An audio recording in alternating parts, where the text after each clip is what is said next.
Logan Hayes never expected to find her there, a woman in $1,000 coat soaked through and trembling on his porch at midnight. She didn't knock. She just stood there, watching the door like it was the only thing between her and something worse. When their eyes met through the glass, he saw it. The kind of fear money can't fix. Upstairs, his daughter slept. Outside, thunder cracked like a warning. He should have called the cops, should have turned her away. But something in her face stopped him. So he opened the door, and everything after that became a fight he never asked for. Welcome to this story. If you're watching from anywhere in the world, drop your city in the comments. I want to see how far this one travels. And if it pulls you in, hit that like button and stick around until the end. Part 1. The rain came down hard enough to strip paint. Logan Hayes stood in his kitchen, still wearing his work boots, still smelling like sawdust and sweat from a 12-hour shift framing houses in weather that had no business being this vicious in October. His phone buzzed on the counter, a text from his ex-wife's lawyer about the custody hearing next month. He didn't open it. He'd read enough of those to know they all said the same thing in different words. You're not enough. He poured himself water from the tap, drank it standing up, and listened to the house settle around him. Mia was asleep upstairs. 7 years old, small for her age, with his dark hair and his mother's stubborn chin. She'd fallen asleep on the couch watching some cartoon about talking animals, and he'd carried her up around 9. She still smelled like the strawberry shampoo she insisted on using even though it made her hair impossible to brush. The storm rattled the windows. Logan set the glass down and rubbed his face with both hands, trying to pull himself into something resembling alertness. He had to be up in 6 hours. Another site. Another project manager who'd change his mind 3 times before lunch. Another day of keeping his head down and his mouth shut because he couldn't afford to lose this job. Not with the hearing coming. Not with Rachel's lawyer already painting him as unstable. He was halfway to the stairs when he saw her. At first, he thought it was a shadow, some trick of the porch light filtering through the rain. But then lightning flashed, and he saw her clearly, a woman standing on his porch, not knocking, not moving, just there. She wore a long coat that might have been expensive once, but now it clung to her like she'd been dragged through a river. Her hair was plastered to her face. She wasn't looking at the door. She was looking through it, at him. Logan's first instinct was to step back. His second was to reach for his phone. But something about the way she stood there, shoulders squared despite the shaking, chin up despite the fear in her eyes, made him hesitate. He moved to the door, unlocked it, opened it just enough to speak through the gap. You lost? Her voice came out steady, which surprised him. I need help. There's a gas station 2 miles that way. He pointed south toward the main road. They've got a phone. I can't go there. Then call someone. I can't do that either. Logan studied her through the crack in the door. Mid-30s, maybe. Pale skin, sharp features, eyes that looked like they'd been crying but weren't anymore. No visible injuries, no signs of a car wreck or a mugging. Just fear, worn on her face like a second skin. Who's after you? She flinched. Not much, but enough. How did you... You're standing in the rain instead of knocking. You're watching the street more than you're watching me. And you just said you can't go anywhere or call anyone. He kept his voice level. So either you're running from someone or you're here to cause trouble. And I've got a kid upstairs, so I need to know which one it is. For a moment, she said nothing. Then, I'm not here to hurt anyone. That's not an answer. I know. The rain hammered the porch roof. Logan felt the cold air pushing through the gap in the door, cutting through his shirt. He should close it, lock it, go back to pretending the world outside his house wasn't his problem. But Mia was upstairs. And if someone dangerous was following this woman, if they showed up here because he turned her away, he stepped back, opened the door wider. 5 minutes, then you're gone. She hesitated like she hadn't expected him to say yes. Then she stepped inside, water dripping from her coat, onto his floor. Logan closed the door and locked it, then moved past her to check the front windows. The street was empty except for the rain and the wind bending the trees nearly horizontal. When he turned back, she was standing in the middle of his living room, arms wrapped around herself, looking like she didn't know what to do with the fact that someone had let her in. Sit down before you fall down, Logan said. She sat on the edge of the couch, spine straight, hands folded in her lap like she was in a boardroom instead of a stranger's house at midnight. Logan stayed standing. He crossed his arms and waited. "My name is Ava," she said finally.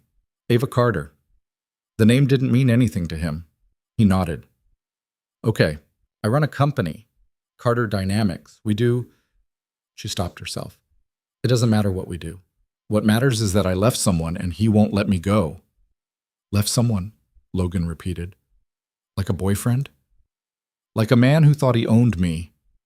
The way she said it, flat, factual, bitter, made Logan's jaw tighten. He'd heard that tone before. From his sister, years ago, before she finally got out. From women at the shelter where he used to volunteer, back when he had time for things like that. "You file a restraining order?" "It wouldn't work." "Why not?" Ava looked at him, and for the first time he saw something other than fear in her eyes. Anger, maybe, or exhaustion. "Because he's careful. Because he's connected. Because the last woman who tried to leave him ended up in a hospital, and the police said it was an accident." Logan felt something cold settle in his chest. "And you think he's looking for you right now?" "I know he is." "How'd you end up here?" "I was driving. I didn't have a plan. I just needed to get away from the city, away from anywhere he'd think to look." She glanced at the door.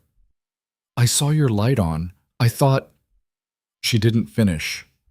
Logan ran a hand through his hair. This was insane. He didn't know this woman, didn't owe her anything. But he also knew what happened to people who got caught in situations like this. He'd seen it, and he wouldn't be the reason someone else got hurt.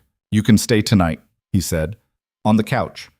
But come morning, we figure out a real plan. Police, lawyer, whatever it takes. You understand?" Ava looked at him for a long moment, like she was trying to decide whether to believe him. Then she nodded. "Thank you." "Don't thank me yet." He went to the hallway closet and pulled out a blanket and a pillow. When he came back, Ava was standing by the window, looking out at the street with her arms still wrapped around herself. "You should sleep," Logan said, setting the blanket on the couch.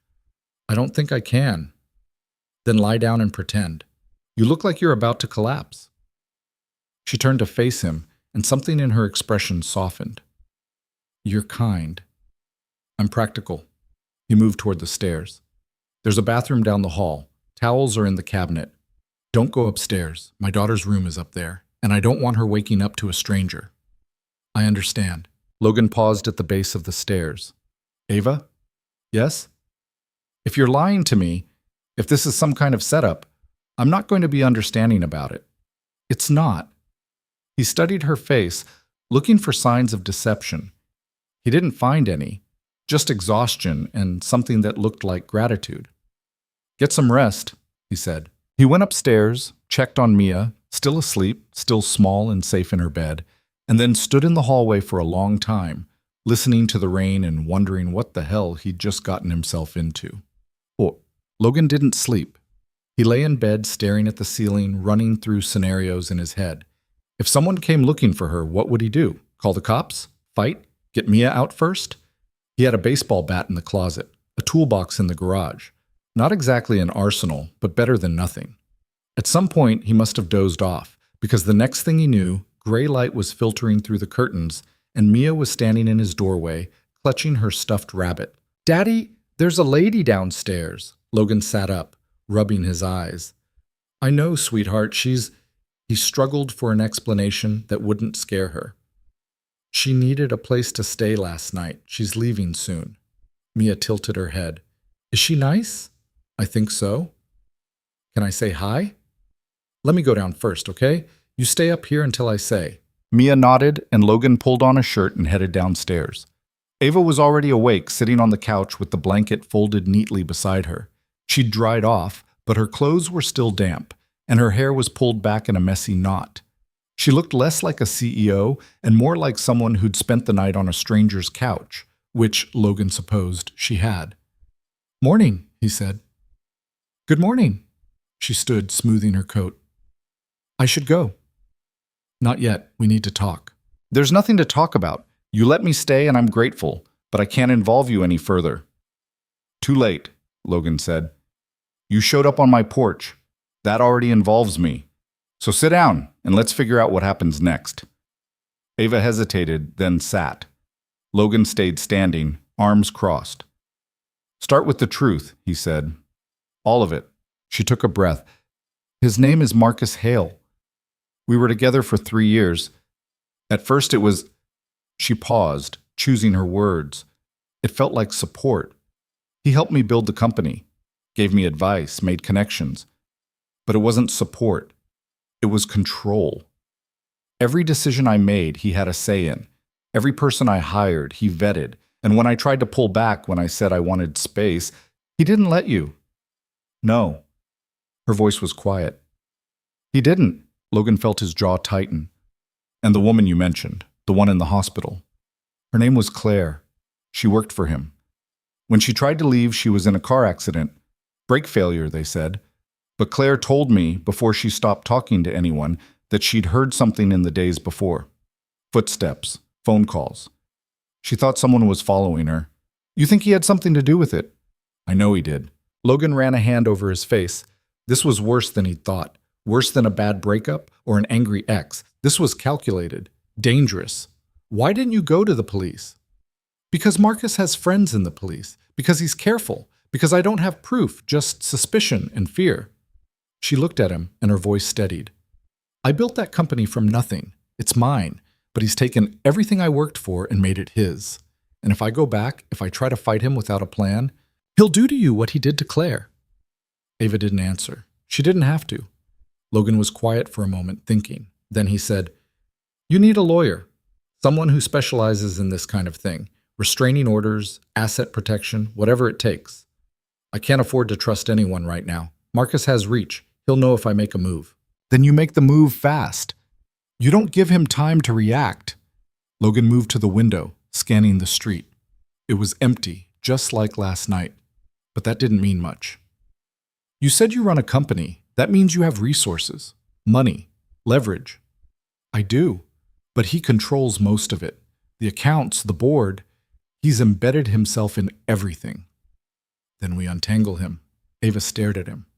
Why are you helping me? Logan turned to face her. Because I know what it's like to feel like you've got no options. And because I've got a daughter upstairs, and I want her to grow up in a world where people help each other when it matters. For the first time since she'd walked through his door, Ava looked like she might cry. But she didn't. She just nodded. Okay, she said. What do we do first? But they started with the basics. Ava needed clean clothes, a phone that Marcus couldn't track, access to documents that proved ownership of her company, and most importantly, she needed to stay off the grid long enough to get a plan in place. Logan drove her to a big box store on the edge of town, watching the rearview mirror the entire time. He bought a burner phone with cash, along with a cheap change of clothes and a prepaid credit card. Ava waited in the car, hood up, face down. When he got back, she was staring at her hands. You didn't have to do this, she said. Yeah, I did. She looked at him, and for a moment he thought she might argue. But she didn't. She just took the bag and said, Thank you. They drove back in silence. When they got to the house, Mia was sitting at the kitchen table, eating cereal and swinging her legs. She looked up when they walked in. Hi, she said to Ava. Ava smiled, small, careful. Hi, I'm Mia. That's my dad. I know, I'm Ava. Mia studied her for a moment, then said, You slept on our couch. I did. Your dad was very kind.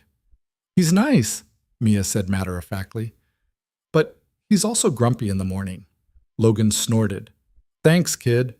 Ava's smile widened just a little. I'll keep that in mind.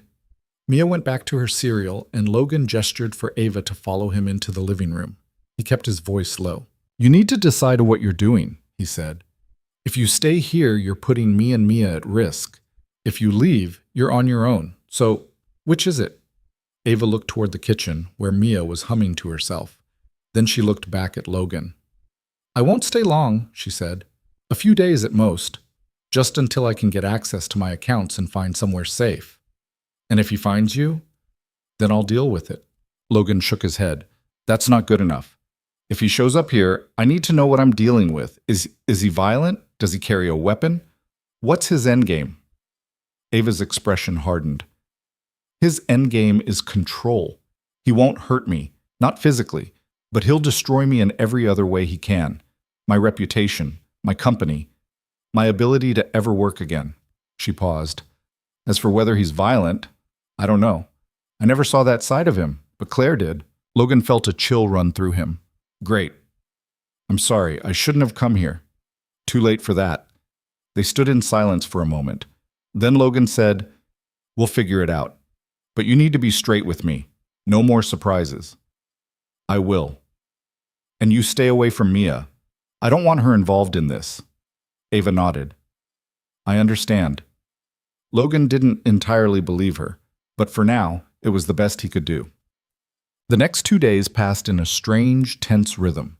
Ava kept to herself, working on the burner phone and making quiet calls to people Logan didn't ask about. He went to work, kept his head down, and tried not to think about the fact that he had a woman hiding in his house from a man who might be dangerous. Mia, for her part, seemed fascinated by Ava. She'd sneak glances at her during breakfast, ask her questions about what she did for work, tell her long, rambling stories about school. Ava answered patiently, even smiled a few times. Logan wanted to shut it down, but he also didn't want to make Mia suspicious. So he let it happen, even though it made his chest tight with worry. On the third night, Logan came home to find Ava sitting at the kitchen table, her face pale. What happened? He asked. She didn't answer right away. She just stared at her phone. Ava, what happened? He knows I'm here. Logan felt the floor drop out from under him. How? I don't know. I've been careful, but he just sent me a message. She turned the phone toward him. The text was short. You can't hide, Ava. Come home. Logan read it twice, then set the phone down. Did you respond? No. Good. Don't. He moved to the window, scanning the street, still empty. Does he know the address? I don't think so. But if he's tracking me, it's only a matter of time. Logan's mind raced. They couldn't stay here, not if Marcus was closing in. But they couldn't run blind either. They needed a plan. Okay, he said. Here's what we do. You said you need documents from your old place, right? Things that prove ownership of the company? Ava nodded. They're in a safe in my office, but Marcus has the keys to the building. He'll know if I go there. Then we don't give him time to react. We go tonight, get what you need, and get out before he knows what happened. That's insane. You got a better idea? Ava stared at him. You're serious. You need those documents, and if he's already tracking you, it's only a matter of time before he figures out where you are. So we move first. For a moment, she looked like she might argue, but then she nodded.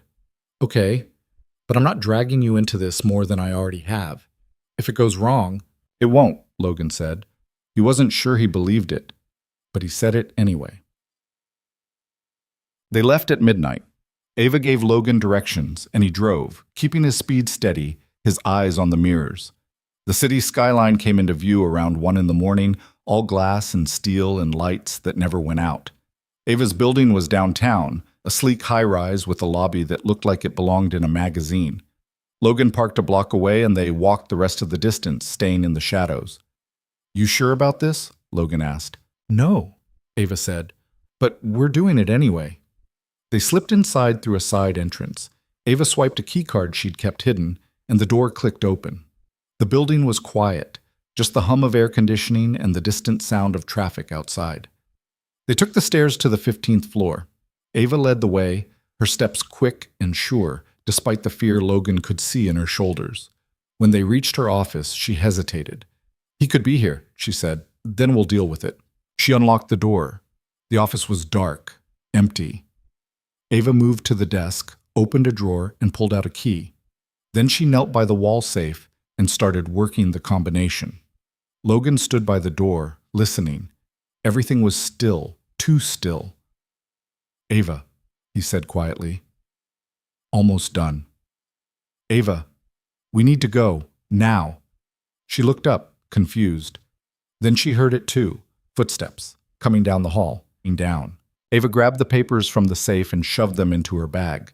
Logan pulled her toward the door, but it was too late. The hallway light flicked on, and standing there, blocking their exit, was a man in an expensive suit, his face calm, his eyes cold. Hello, Ava. Marcus Hale said. "I've been waiting for you." Logan's hand was already moving toward Ava's arm, pulling her back, but Marcus didn't move from the doorway. He just stood there, hands in his pockets, looking at them like they were children who'd been caught breaking curfew.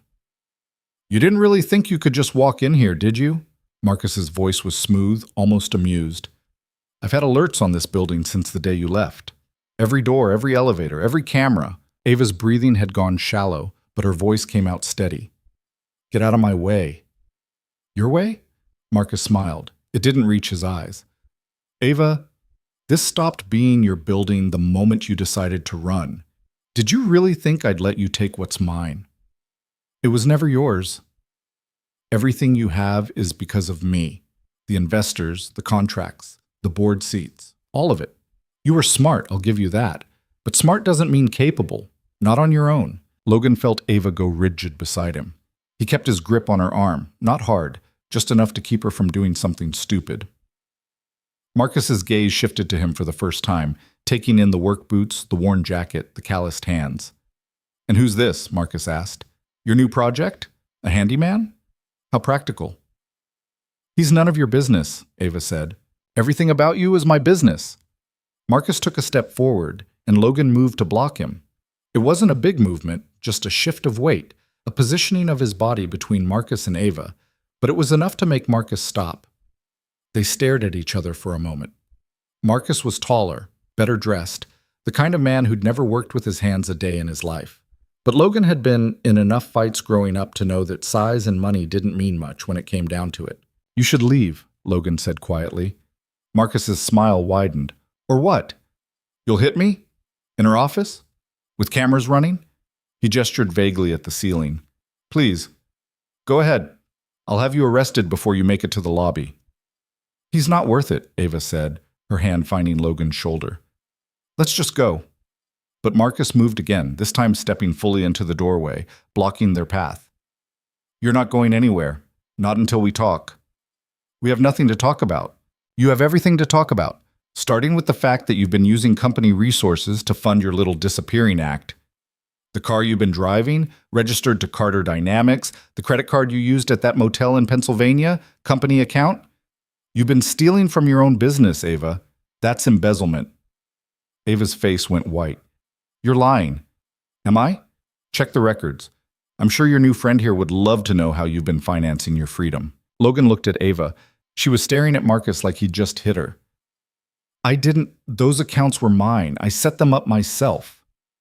And I restructured them 6 months ago. Everything runs through the main corporate account now, which means every dollar you've spent has come directly from company funds." Marcus's voice was calm, factual, like he was explaining the weather. "You want to fight me in court? Go ahead, but you'll be fighting from a jail cell." Logan felt something cold settle in his gut. He didn't know much about corporate law, but he knew enough to understand that Marcus had just put Ava in a corner. If what he was saying was true, if he'd really restructured the accounts without telling her, then Ava had been using company money without authorization. And that was a crime, regardless of who actually owned the company. "You set me up," Ava said, her voice shaking now. "You knew I'd run. You planned this." "I planned for every possibility," Marcus said. "That's what separates people like me from people like you. You react. I prepare." Logan's hands clenched into fists. Every instinct he had was screaming at him to hit this man, to wipe that smug expression off his face and drag Ava out of here. But Marcus was right about the cameras, and about the consequences. "What do you want?" Logan asked. Marcus looked at him, eyebrows raised. "Excuse me? You didn't come here just to gloat. So what do you want?" For a moment, Marcus said nothing, then he turned his attention back to Ava. "I want you to come home. I want you to stop this nonsense and remember who you are. Who we are together." "We're nothing together," Ava said. "That's not true. You built an empire with my help. You became someone who matters. And now you're throwing it all away because of what? Pride? Fear?" Marcus took another step closer. "I'm offering you a way back, Ava. No charges. No scandal. You just come home, we fix this mess you've made, and we move forward." "Move forward," Ava repeated, her voice hollow. "Like none of this happened." "Exactly. And what about the woman in the hospital? Claire, does she get to move forward too? Marcus's expression didn't change. Claire made her own choices, just like you're making yours. Logan had heard enough. He moved toward Marcus, and this time he didn't stop. He got right in the man's face, close enough to smell his expensive cologne, close enough to see the flicker of surprise in his eyes. "Here's what's going to happen," Logan said, his voice low and dangerous. "You're going to step aside. You're going to let us walk out of here, and you're going to leave her alone." Marcus recovered quickly. "Or what?" "Or I stop caring about cameras." They stood there, inches apart, and Logan could feel the tension coiling in his shoulders, in his jaw. He wanted to hit this man, wanted it so badly his hands were shaking, but Ava's voice cut through the moment. "Logan, don't." He looked back at her. She was holding the bag with the documents, her face pale but determined. "He's not worth it," she said again. "And I'm not going to let him destroy you too." Logan held Marcus's gaze for another second, then stepped back. Marcus straightened his jacket, his smile returning. "Smart choice," he said. Then to Ava, "You have 24 hours to decide. After that, I file charges. And trust me, Ava, you don't want that fight." He stepped aside. Logan took Ava's hand and led her past Marcus into the hallway toward the stairs. They moved quickly, not running, but not walking either. Logan kept listening for footsteps behind them, for Marcus to change his mind and follow, but the hallway stayed quiet. They made it to the stairwell. Down 15 floors, their footsteps echoing in the concrete shaft. Out the side door, into the cold night air.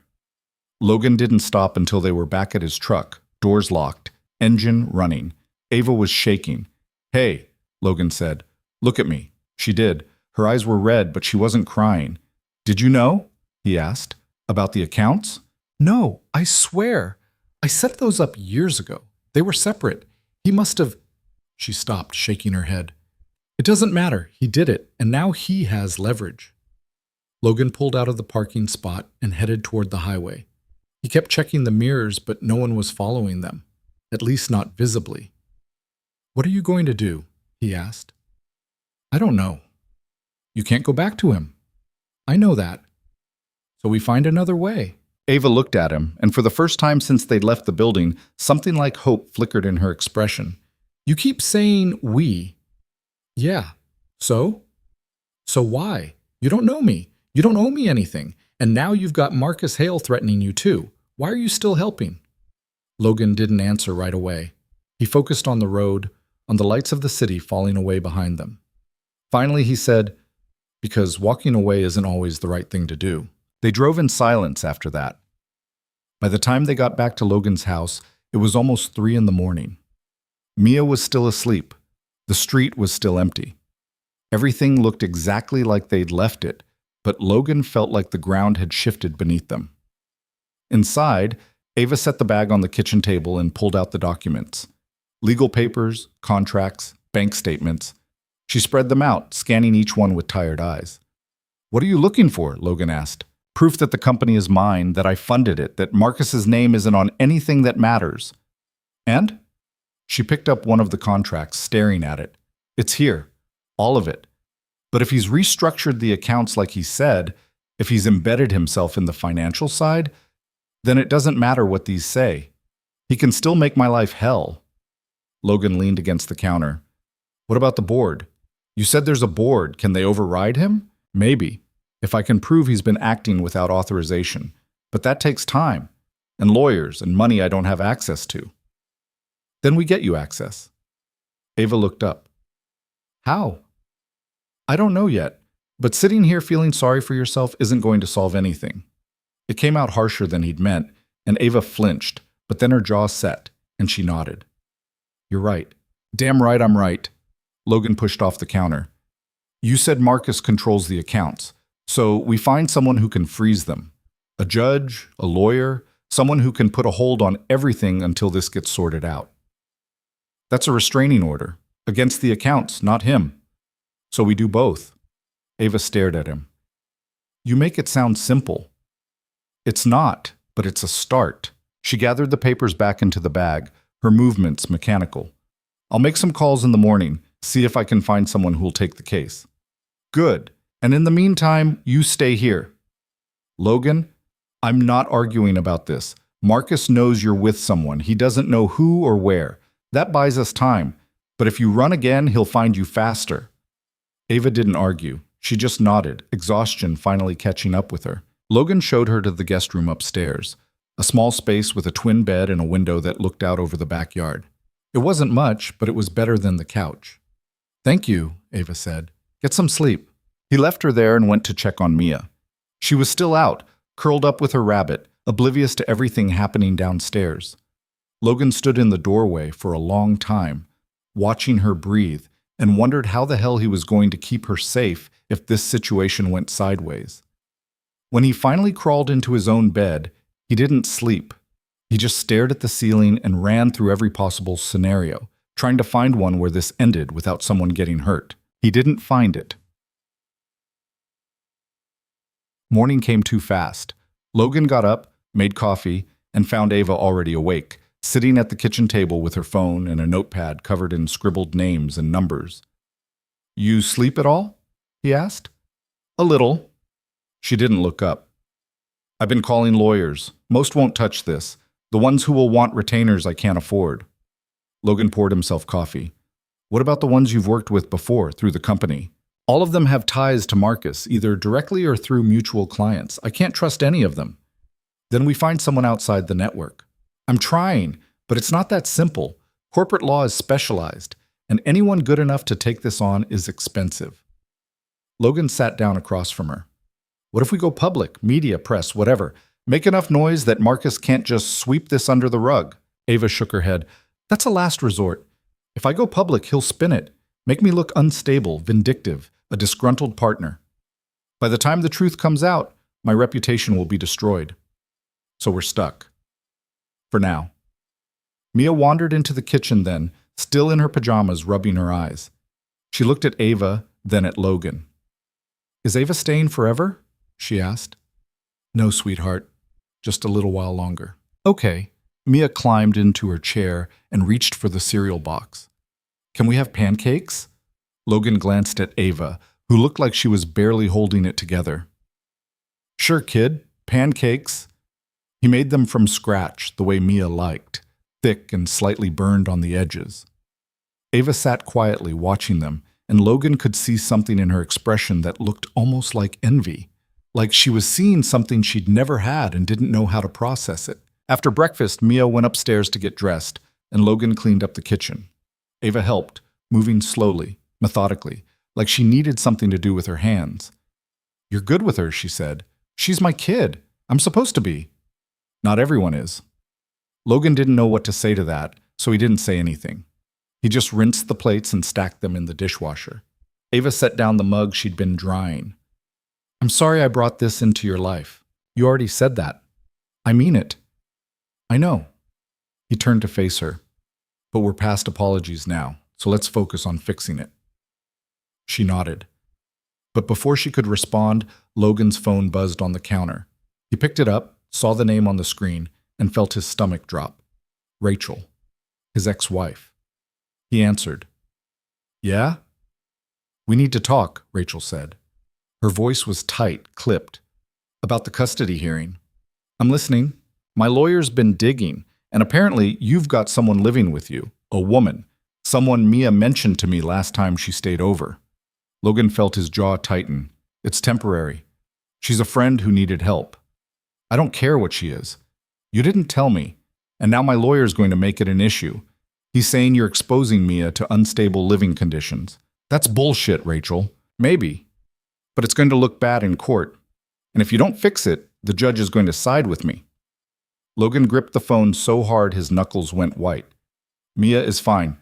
I'm not putting her in danger. Then prove it. Get this woman out of your house before the hearing. Because if you don't, I'm pushing for full custody. And I'll win. She hung up. Logan stood there, staring at his phone, feeling the walls close in around him. Ava was watching him. What happened?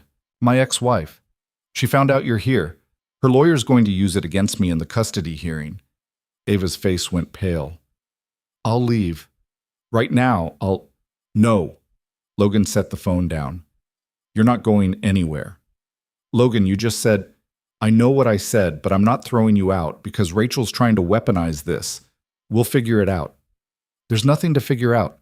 If you lose custody of Mia because of me, I won't." He didn't know if that was true, but he said it anyway. Ava looked at him for a long moment, and Logan could see her calculating, trying to find a way to fix this. Finally, she said, "What if I testify?" "Testify?"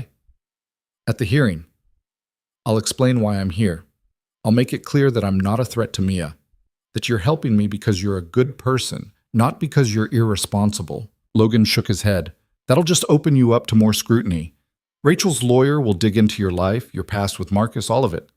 And if they connect the dots, if they find out Marcus is threatening you, it'll make everything worse." "Then what do we do?" Logan didn't have an answer. For the first time since this whole thing started, he felt genuinely cornered. Marcus on one side, Rachel on the other, and Mia caught in the middle. He was about to say something, he didn't know what, when his phone buzzed again. This time it wasn't Rachel. It was a number he didn't recognize. He answered cautiously. "Yeah?" A man's voice came through, calm and professional. "Is this Logan Hayes?" "Who's asking?" "My name is David Chen. I'm a lawyer specializing in corporate and civil litigation. I was given your name by a mutual acquaintance who thought you might need representation." Logan frowned. "I don't know any lawyers." The acquaintance didn't want to be named, but they made it clear that time is of the essence. "I understand you're currently assisting someone in a rather complicated situation involving Marcus Hale." Logan's blood went cold. He glanced at Ava, who was watching him with wide eyes. "How do you know about that?" Logan asked. "Like I said, I was contacted, and I'm calling to offer my services. No retainer, no upfront fees. I'll take the case on contingency." "Why?"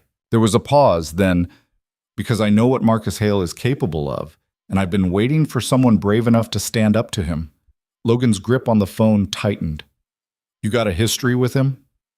"Let's just say I've seen his work, and I don't like it." Logan looked at Ava. She was mouthing, "Who is it?" He held up a hand. "What are you offering?" Logan asked. "Legal representation for Ms. Carter, restraining orders, asset freezes, whatever it takes to untangle her from Hale's influence. And I can have the paperwork filed by this afternoon." It sounded too good to be true, which meant it probably was. "What's the catch?" Logan asked. "No catch. Just a condition. Ms. Carter has to be willing to testify, fully, about everything Hale has done. Because this isn't just about her anymore. There are others, people he's hurt. And if we're going to stop him, we need someone willing to go on record." Logan looked at Ava. She was standing now, gripping the edge of the table. "I need to talk to her," Logan said. "Take your time, but Mr. Hayes, don't take too long. Hale is already moving, and if we don't act fast, he'll bury her before she has a chance to fight back." The line went dead. Logan set the phone down and turned to Ava. "There's a lawyer," he said, "offering to take your case, no fees." Ava's eyes widened. "Who?" "David Chen. Says he knows what Marcus is capable of, but there's a condition. You have to testify. About everything." Ava sat down slowly. "If I testify, Marcus will destroy me. He'll use every dirty trick he has.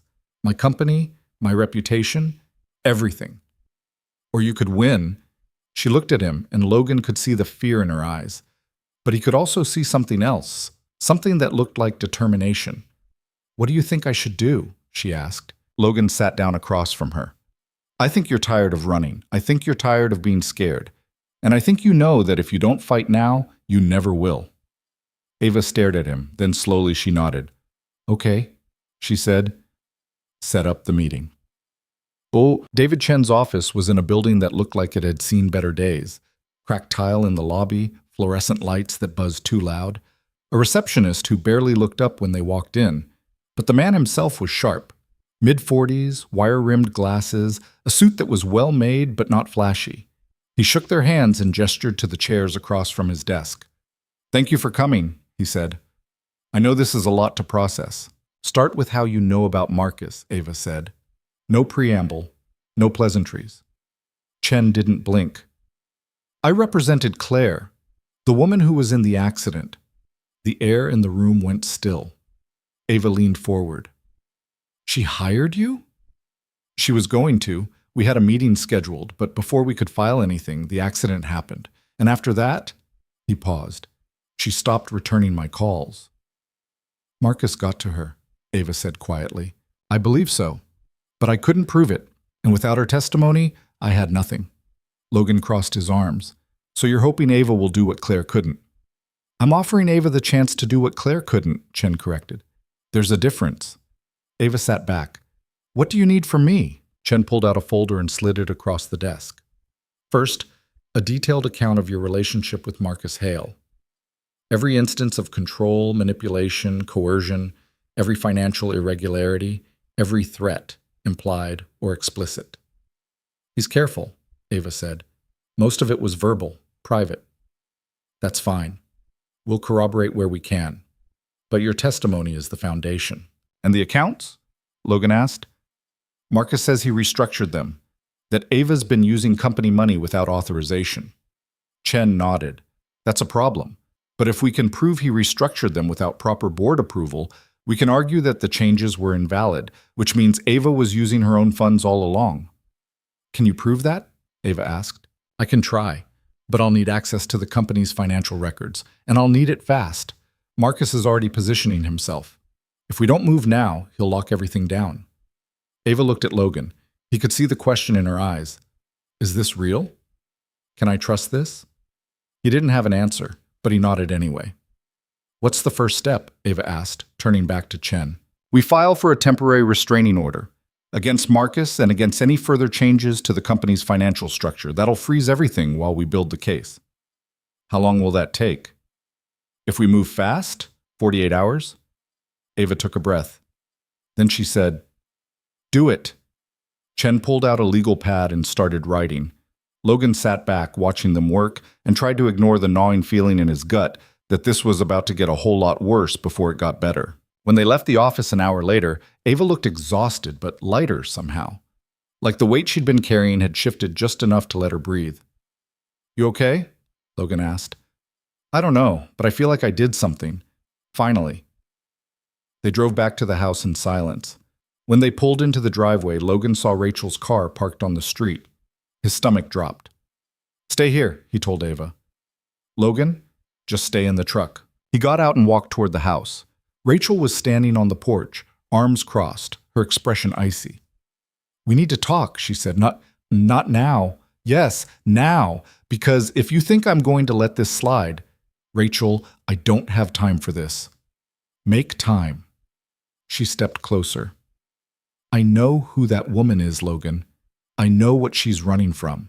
And I know that you're putting Mia in the middle of it. Logan felt his hands clench into fists. Mia is fine. She doesn't even know what's happening. She shouldn't have to know, but you're making her part of it anyway. I'm helping someone who needs it. At the expense of your own daughter. That hit harder than it should have. Logan took a breath, trying to keep his voice level. I'm not going to argue with you about this. Then don't. Just get that woman out of your house. Or I swear, Logan, I'll make sure you never see Mia again. She turned and walked to her car. Logan stood there, watching her drive away, and felt the ground crumble beneath him. When he got back to the truck, Ava was staring straight ahead, her face pale. I heard, she said. It's fine. It's not fine, she's right. I'm putting Mia at risk. You're not. I am, and you know it. Logan didn't answer, because part of him knew she was right. But another part, the part that had opened the door that first night, refused to accept it. We'll figure it out, he said. Ava didn't respond. She just got out of the truck and walked into the house, and Logan followed, wondering how much longer he could keep saying that before it stopped meaning anything at all. Inside, Ava went straight to the guest room and closed the door. Logan stood in the hallway, staring at it, trying to figure out what the hell he was supposed to do now. Rachel's words were still ringing in his ears. The custody hearing was in 3 weeks. 3 weeks to prove he wasn't a danger to his own daughter. 3 weeks to convince a judge that helping someone in trouble didn't make him irresponsible. He went downstairs and found Mia on the couch, watching cartoons with her rabbit tucked under her arm. She looked up when he walked in. Is Mom mad at you? She asked. Logan sat down beside her. A little bit. Because of Ava? Yeah. Mia frowned. But Ava's nice. She helped me with my homework yesterday. Logan's chest tightened. I know, sweetheart. Then why is Mom mad? Because grown-ups make things complicated sometimes. Mia considered this, then went back to her cartoons. Logan sat there beside her, pretending to watch, but his mind was somewhere else entirely. He kept thinking about Rachel's threat, about Marcus's deadline, about the lawyer who'd appeared out of nowhere offering help that felt too convenient. His phone buzzed. A text from David Chen. Restraining order filed. Hearing scheduled for Friday. Need Ava there. Friday, 2 days away. Logan typed back, she'll be there. He looked at Mia, still absorbed in her show, oblivious to the storm gathering around them. He wanted to keep her that way. Safe. Separate. But Rachel was right about one thing. He'd brought this into their lives, and now there was no way to keep it from touching her. Upstairs, a door opened. Footsteps in the hallway. Ava appeared at the top of the stairs, her face composed but pale. Can we talk? She asked. Logan glanced at Mia. Give me a minute, kid. He followed Ava into the kitchen. She leaned against the counter, arms crossed, and for a moment she didn't say anything, just stood there, looking at the floor. I'm leaving, she said finally. No, you're not. Logan, your ex-wife is threatening to take your daughter because of me. That's not something you can just...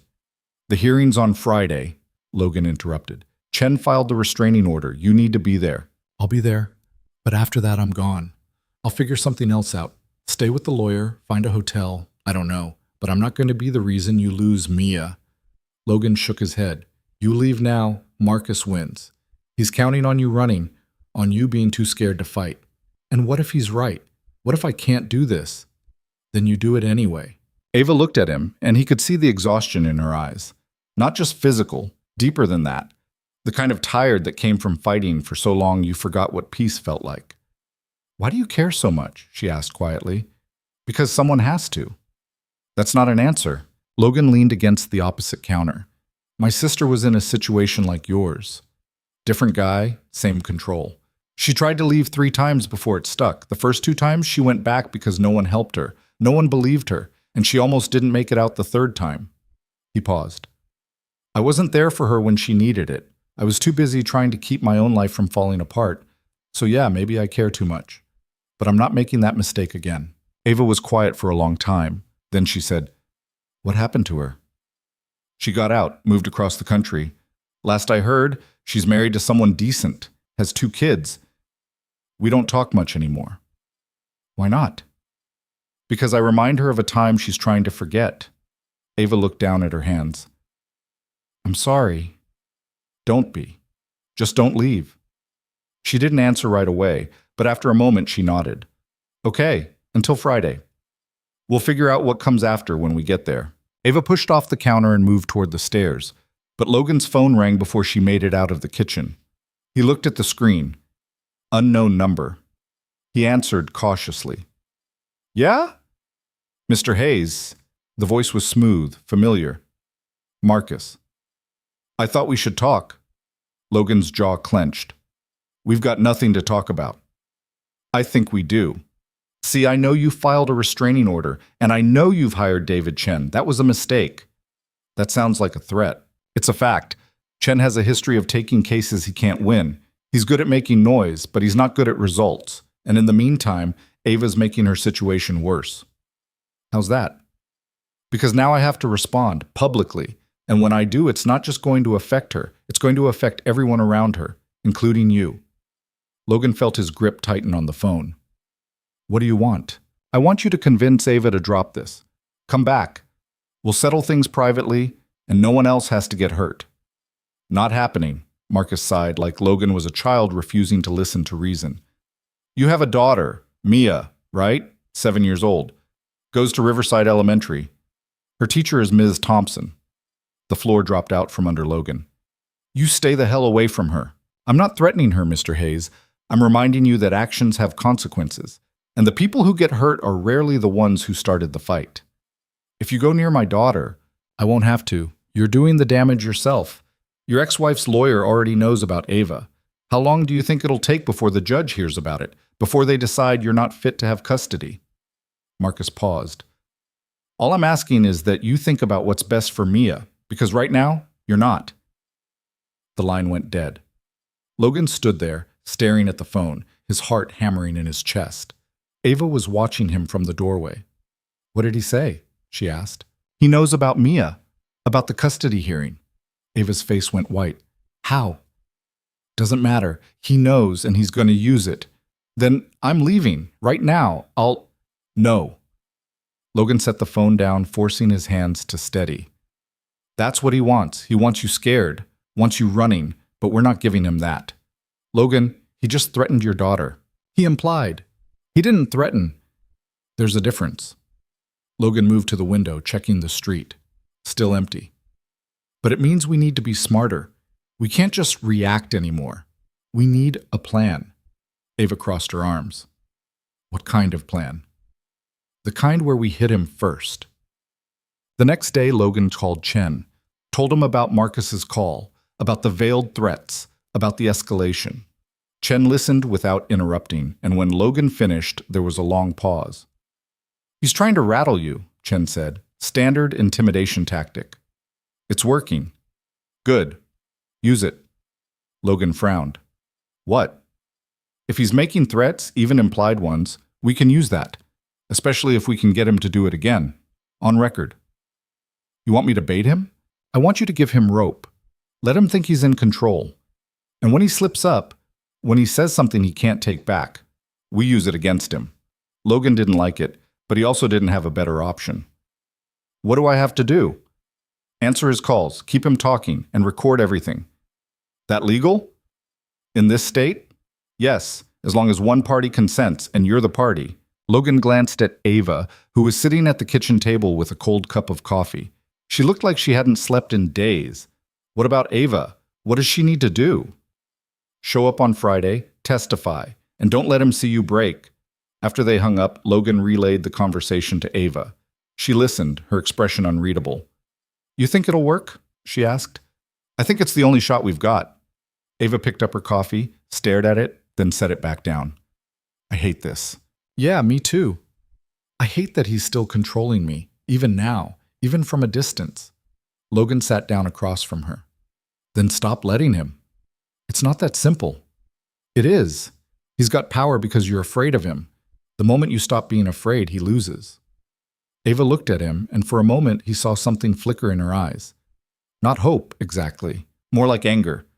The kind that had been buried under fear for so long it had almost disappeared. "I want him gone," she said quietly. "Not just out of my life. Gone. I want him to lose everything the way he made me feel like I was losing everything." Logan nodded. "Then let's make it happen." Thursday came faster than Logan wanted. He spent the day at the job site, hammering nails and trying not to think about Marcus or Rachel or the hearing tomorrow. But his phone stayed in his pocket, volume up, waiting for another call that didn't come. When he got home, Ava was sitting on the porch. She'd been doing that more often, just sitting, staring at the street, like she was waiting for something. Logan sat down beside her. "You okay?" he asked. "Define okay." "Fair point." They sat in silence for a while. The sun was setting, painting the sky in shades of orange and pink that felt too pretty for the situation they were in. "I've been thinking," Ava said, "about what happens after Friday." "What about it?" "If we win, if Chen pulls this off and I get the restraining order, Marcus isn't going to stop. He'll find another way. Another angle. He always does." Logan didn't argue. She was probably right. "So what are you saying?" "I'm saying I need to be ready for that. I need to stop reacting and start planning, not just legally, practically." She looked at him. "I need to go back to the company, not to work, not yet, but to get something Marcus doesn't know I have." "What's that?" "Leverage." Logan frowned. "You already got the documents. I got the contracts, the financial records, but there's something else, a backup drive. I kept it in my office. Hidden. It's got emails, recordings, everything Marcus ever said to me when he thought I wasn't paying attention." "Why didn't you mention this before?" "Because I wasn't sure I wanted to use it, but I do now." Logan leaned back. "When do you want to go?" "Tonight, after Mia's asleep." "Ava, I know it's risky, but Marcus will have security on high alert after we filed the restraining order. If we wait, it'll be impossible." It has to be tonight. Logan wanted to argue, wanted to tell her it was too dangerous, that they should wait until after the hearing, that there had to be another way. But he could see the determination in her face, and he knew that look. It was the same one his sister had worn the night she finally left for good. "All right," he said, "but we do it smart. In and out. No confrontations." Ava nodded. "Agreed. They left at 11. Mia was asleep, and Logan had asked his neighbor, an older woman named Mrs. Brennan, who'd babysat for him before, to stay in the house until they got back. She'd asked questions, but Logan had deflected, said it was a work emergency. She didn't look convinced, but she agreed. The drive to the city felt longer this time. Ava gave directions, and Logan kept checking the mirrors, waiting for headlights that never appeared. When they reached the building, it was dark except for a few lights on the upper floors. "Security patrols every hour," Ava said. "We've got maybe 20 minutes." They parked in the same spot as before and walked to the side entrance. Ava swiped her card. The door clicked open. They slipped inside. The stairwell was quiet, their footsteps echoing too loud. Logan's heart was pounding by the time they reached the 15th floor. Ava unlocked her office and they stepped inside. Everything was exactly as they'd left it. The desk, the safe, the files. Ava moved to the bookshelf on the far wall and pulled out a thick volume, some kind of business textbook. Behind it was a small compartment. She reached in and pulled out a hard drive no bigger than Logan's palm. "Got it," she said. "Good. Let's go." But before they could move, the lights in the hallway flicked on. Logan froze. Footsteps, multiple sets, and then voices. "Check the offices. She was here last week. She might be stupid enough to come back." Logan recognized the voice, one of the security guards from the lobby. Ava's eyes went wide. Logan grabbed her arm and pulled her toward the window. "Fire escape," he whispered. "It's 15 floors. You got a better idea?" She didn't. Logan pushed the window open as quietly as he could. The metal fire escape groaned under his weight as he climbed out. Ava followed, clutching the hard drive. They moved down the ladder, one floor at a time. The city stretched out below them like a field of broken stars. Halfway down, Logan heard a shout from above. Someone had seen them. Flashlights swept the side of the building. "Move," Logan said. They scrambled down faster, the metal slick with dew. Logan's foot slipped once, and for a heart-stopping second, he thought he was going over. But Ava grabbed his arm, steadying him, and they kept going. They hit the ground in an alley behind the building. Logan could hear footsteps above, hear the guards calling to each other. He grabbed Ava's hand and ran. They made it to the truck, threw themselves inside, and Logan gunned the engine. He didn't slow down until they were on the highway, the city lights fading behind them. Ava was breathing hard, clutching the hard drive like it was the only thing keeping her grounded. "You okay?" Logan asked. Yeah, I'm okay." "That was close. Too close." She looked at the hard drive, then at Logan. "But we got it. Now what?" "Now we give it to Chen, and we pray it's enough." Us. Friday morning came with gray skies and a cold wind that cut through Logan's jacket. He stood outside the courthouse, hands in his pockets, watching people file in and out. Ava was beside him, wearing a borrowed blazer that was too big for her but made her look more pulled together than she felt. Chen met them inside. He took the hard drive, listened to Ava's explanation, and nodded. "This is good," he said. "Better than good. If what you're saying is on here, it's going to change everything." "How long until you can use it?" Logan asked. "Depends on the judge, but I'll push for it today." They walked into the courtroom together. It was smaller than Logan expected, just a few rows of benches, a judge's desk, and a table for each side. Marcus was already there, sitting with his lawyer, looking calm and composed. When he saw Ava, he smiled. Not cruel, just confident. Logan felt his jaw tighten. He wanted to walk over there, wipe that smile off Marcus's face. But Ava's hand found his arm, and she squeezed. A warning. Or maybe just a reminder that this wasn't the place. The hearing started. Chen laid out the case.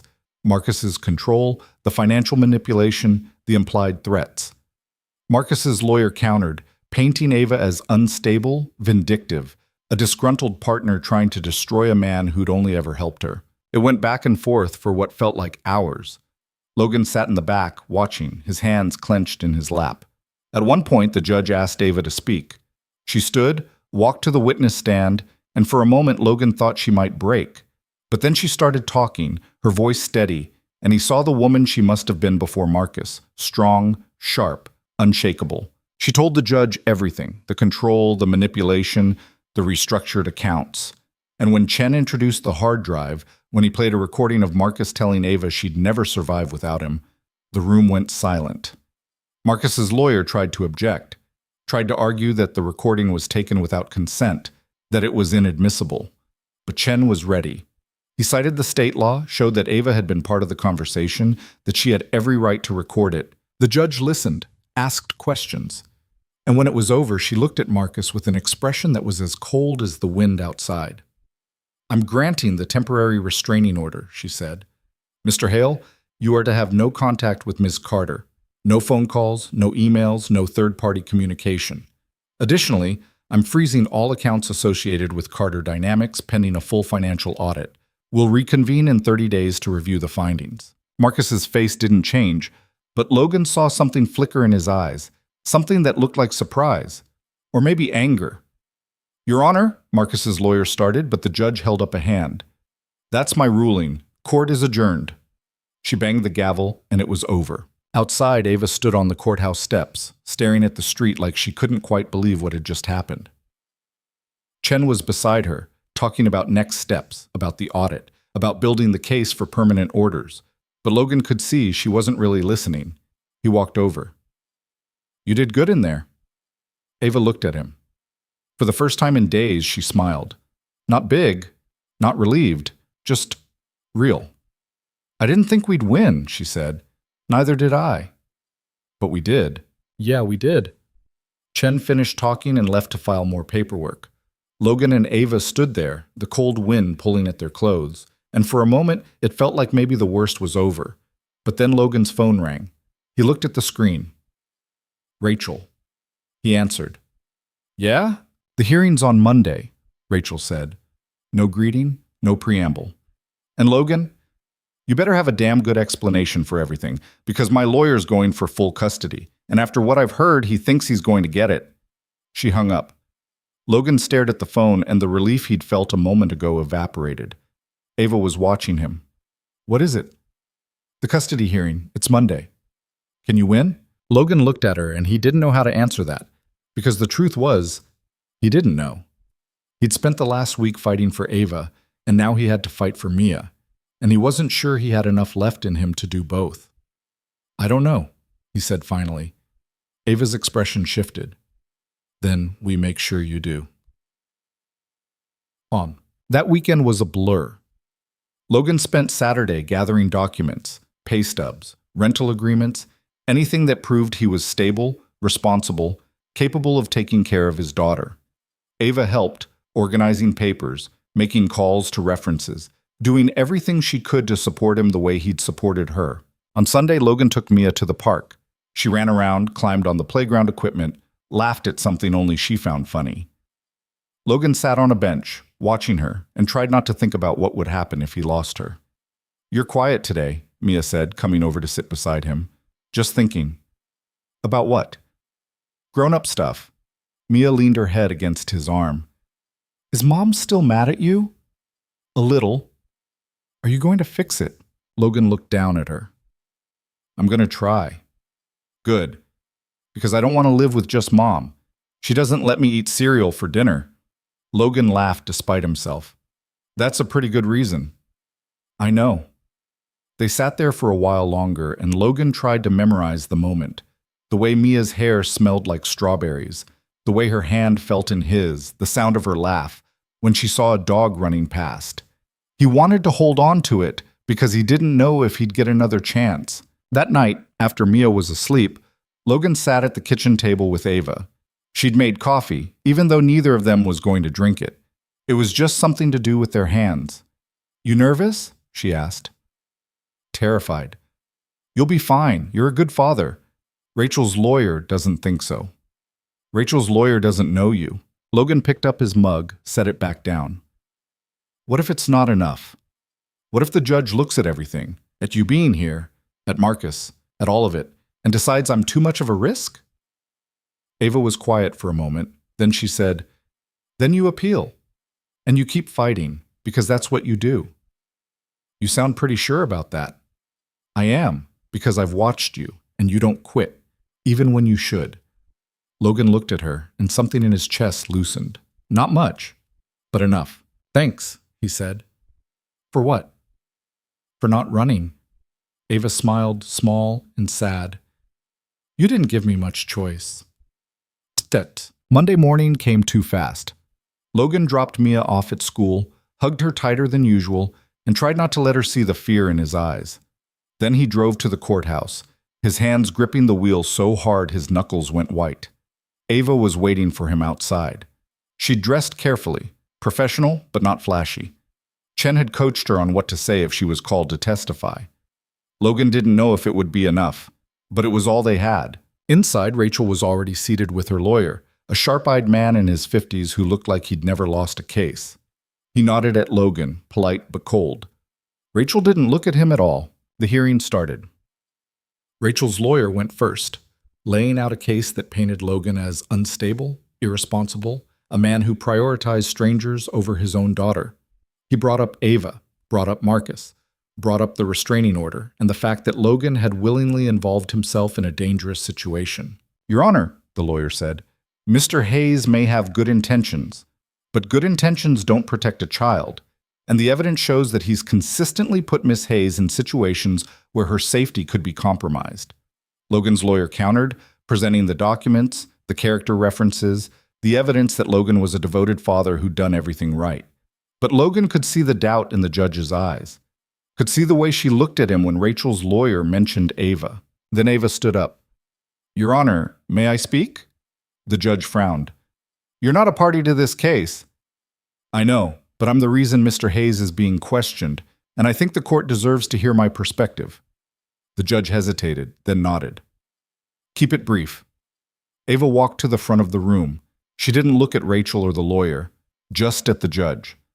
"My name is Ava Carter," she said, "and Mr. Hayes saved my life." She told the story. Not all of it, just enough.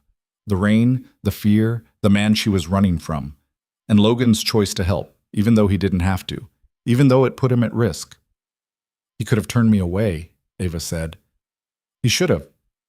But he didn't, because he's the kind of person who helps when it matters.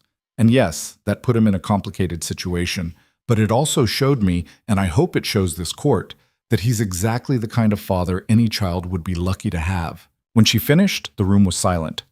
The judge looked at Ava for a long moment, then at Logan. "Mr. Hayes," she said, "did you understand the risks when you let Ms. Carter stay in your home?" Logan stood. "Yes, Your Honor." "And you did it anyway?" "Yes." "Why?" Logan looked at Mia's empty seat in the back of the room, then at Rachel, then at the judge. "Because someone needed help," he said, "and I had the ability to give it. I know it complicated things, but I wouldn't change it, because that's what I want my daughter to learn, that you help people when they need it, even when it's hard." The judge was quiet. Then she said, "I'll take this under advisement. I'll have a decision by the end of the week." The gavel came down, and just like that, it was over. Outside, Logan stood on the courthouse steps, staring at nothing. Ava was beside him, her hand on his arm. "You did everything you could," she said. "It might not be enough." "It will be." Logan wanted to believe her, but all he could do was wait. The days between the hearing and the judge's decision felt like waiting for a storm that never quite arrived. Logan went to work, came home, checked his phone every 10 minutes. Nothing. Ava spent most of her time on calls with Chen, going over the audit findings, preparing for the next phase of her case against Marcus. They moved around each other carefully, like people trying not to disturb something fragile. Mia asked questions Logan didn't know how to answer. Where would she live if the judge said she had to stay with Mom full time? Would she still see him on weekends? Could she bring her rabbit? Logan told her not to worry, that everything would be fine, but the words felt hollow even as he said them. On Wednesday, Marcus called. Logan almost didn't answer. But then he remembered Chen's advice. Let him talk, let him incriminate himself. So he picked up and hit record. "Mr. Hayes," Marcus said, his voice as smooth as ever. "I thought you'd want to know that the audit is going poorly for Ava. Very poorly." "That's so?" "The forensic accountants found irregularities, transfers that can't be explained, expenses that don't match up with company records. It's starting to look like embezzlement wasn't just a threat. It was real." Logan kept his voice level. "You planted that evidence." "Did I? Can you prove it?" Marcus paused. "The thing about money, Mr. Hayes, is that it leaves a trail, and trails can be adjusted with the right expertise." "You're admitting to fraud." Marcus laughed, low and easy. "I'm not admitting to anything. I'm simply pointing out that Ava's situation is deteriorating, and yours isn't much better. How's the custody battle going?" Logan's grip tightened on the phone. "Stay out of my business. Your business became my business when you decided to play hero, but I'm a reasonable man. So here's what I'm offering. Convince Ava to drop the restraining order, come back, and I'll make sure the audit findings disappear. And I'll personally call Rachel's lawyer and tell him you're not the problem he thinks you are." "Go to hell. Think about it. You have until Friday. After that, the audit results go to the judge, and Ava goes from victim to criminal, and you lose your daughter, all because you couldn't mind your own business." The line went dead. Logan stood there, staring at his phone, feeling rage and helplessness twist together in his chest. Ava appeared in the doorway. "Was that him?" she asked. "Yeah." "What did he want?" Logan told her. "All of it." When he finished, Ava's face had gone pale. "He's fabricating evidence," she said. "He's manufacturing a case." "Can Chen prove it?" "I don't know. Maybe. But if the audit findings look legitimate, if Marcus covered his tracks well enough, it won't matter what we can prove later. The damage will be done." Logan sat down at the table. "So we're back where we started." "Worse than where we started." Ava pulled out a chair and sat across from him, because now he's got ammunition. Against both of us. They sat in silence for a while. Outside, the afternoon light was fading, shadows stretching across the yard. Logan thought about Marcus's offer, thought about how easy it would be to just convince Ava to go back, to end this nightmare before it got worse. But every time he started to form the words, he thought about Claire in the hospital, about his sister running 3 times before she finally got free, about what it meant to give up when giving up meant someone else got hurt. "We're not taking his deal," Logan said finally. "Logan, I know what you're going to say, that it's the smart move, that it protects Mia. But it doesn't. Because if we give in now, Marcus learns he can threaten anyone around you and get what he wants. And next time, it won't be me. It'll be someone else. Someone who might not make it out." Ava looked at him for a long moment. "You're stubborn." "Yeah, I've been told." "It's going to cost you." "Maybe, but at least I'll be able to look Mia in the eye and tell her I did the right thing." Ava's expression softened. "She's lucky to have you." "Tell that to the judge." Thursday brought rain and a phone call from Chen. Logan answered on the first ring. "I need you and Ava at my office in an hour," Chen said. No preamble. "We've got a problem." They drove through the rain in silence. When they arrived, Chen was waiting with printouts spread across his desk. He looked tired, his tie loosened, his glasses smudged. "The audit results came back," he said. "Marcus was right. There are irregularities." Ava leaned forward. "What kind?" "Transfers from the operating account to a personal account registered in your name. Small amounts at first, a few thousand here and there. But over the past 6 months, it adds up to almost $200,000. I didn't make those transfers. I believe you. But the forensic accountants don't. The account is in your name. The transfers were authorized with your credentials, and the money went to expenses that can't be traced back to legitimate business use." Logan crossed his arms. "So Marcus set up a fake account, made it look like Ava's, and transferred company money into it." "That's my theory, but proving it is another matter. The account was opened with Ava's information, social security number, driver's license, everything. Either Marcus had access to her personal documents, or he had help from someone inside the company." "Who?" Ava asked. "I don't know yet, but we need to find out, fast. Because the judge is going to see these results tomorrow, and unless we have something concrete to counter them, she's going to rule against you." Ava stood up, pacing the small office. "What about the hard drive? The recordings? They help establish a pattern of control, but they don't directly refute the financial evidence. We need to show that Marcus had the means and opportunity to set up that account, and we need to do it in the next 24 hours. Logan looked at Ava. Who in the company would have had access to your personal information? HR, my assistant, Marcus. Ava stopped pacing. And the CFO, Thomas Grant. He's been with the company since the beginning. Marcus brought him in.